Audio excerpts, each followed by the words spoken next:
যা গরম পড়েছে, বাচ্চাদের খাওয়া ঘুম কম হলেও দৌড়াত্তি কম হয় না। এই দৌড়াত্তির কারণে গা সবসময় চিপচিপা থাকে, আর ঘাম বসলে কিন্তু গায়ে ঘামাচিও হয়। আর বাচ্চা যত পরিষ্কার থাকবে তত রোগ জীবাণু ওদের থেকে দূরে থাকবে। টুইঙ্কেল, বাথরুমে চলো।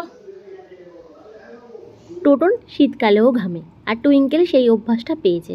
সব সময় গায়ে কিন্তু ঘাম আর চিপচিপা থাকে। সেই জন্য আমি ওকে রাত্রিবেলা করে ফ্রেশ হয়ে তারপরে শোয়ানোর অভ্যেস করেছি। যেই দিন করে খুব গরম পড়ে সেদিন করে আমি ওকে স্নান করি। এটাকে স্নান বলা চলে না, ঠিক গা ধোয়া, মানে মাথায় আমি জল দিই না। আর রাতে স্নান করাচ্ছি ঠান্ডা লেগে যাবে, এই ভাবনাটা একদমই ভুল। যেরকম গরম যেরকম ঠান্ডা সেরকমভাবে কিন্তু বাচ্চাকে বড় করতে হবে। ভালো করে গা ধুয়ে সুতির কাপড় দিয়ে গা মুছিয়ে এখন ওকে আমি ক্রিম মাখিয়ে দিলাম। ওর কিন্তু রাতের খাওয়া হয়ে গেছে, তবে আমাদের খাওয়া বাকি আছে। আমার খাওয়ার পরে একদম এনার্জি থাকে না ওর পিছনে সময় দেবো, তাই আমি খেতে যাওয়ার আগেই এই কাজটা আমি করে নিই। এই গরমের সময় বাচ্চাদের বদ হজম থেকে বমি হয়, গায়ের ঘামাচি হয়, এমনকি ভালোভাবে ঘুমাতে চায় না, ঘ্যান ঘ্যান প্যান প্যান এরকম তো হতেই থাকে। তবে বলতে নেই এরকম সমস্যা আমাকে পড়তে হয়নি বললেই চলে। ঠাকুরের দয়া আগামী দিনগুলোও যেন পড়তে না হয়। এখানে যেরকম ঠান্ডা পড়ে ঠিক সেরকমই গরম পড়ে।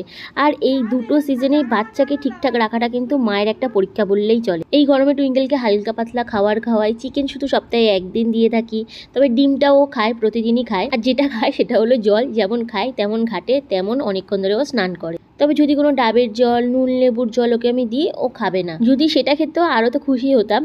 শুধু জল খাবে, কিন্তু তার সাথে অন্য কিছু দিলে কোনো দিনও খাবে না। ও তো রাতের জন্য রেডি, তবে যতক্ষণ না আমরা খেয়ে দিয়ে শোবো ততক্ষণ ও ঘুমাবেই না, যত ঘুম পেয়ে যাক। কারণ টোটনের পাত থেকে ওকে খেতেই হবে। আর যতক্ষণ না টোটন এসে পাশে শোবে ততক্ষণ ও ঘুমাবে না, জেগেই থাকবে। টুইঙ্কেলে যে রাতে গা ধুয়ে দিলে ও ঠান্ডা লেগে গেছে এরকম কোনো কিছুই আমি লক্ষ্য করিনি। যত পরিষ্কার পরিচ্ছন্ন রাখবো তত ও সুস্থ সবল থাকবে আর এরকম আনন্দ করতে থাকবে।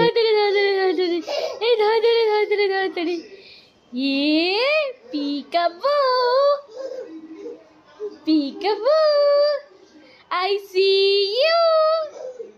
Yeah. Peekaboo.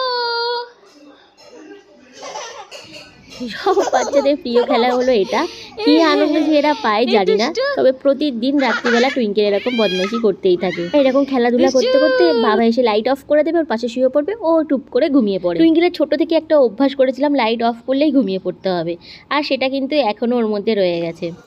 এই বঙ্গু বঙ্গু বঙ্গু শিশি ওর পি পেয়ে গেছিল, তবে কখনো বলে কখনো বলে না। আর আমি কিন্তু তাড়াহুড়ো করে জোর করে ওকে কিচ্ছু শেখাতে চাই না, সময়ের সাথে সাথে সবটাই শিখে যাবে। টুইঙ্কেলের মর্নিং রুটিন তো অনেকবার শেয়ার করেছি, আজকে নাইট রুটিন শেয়ার করলাম।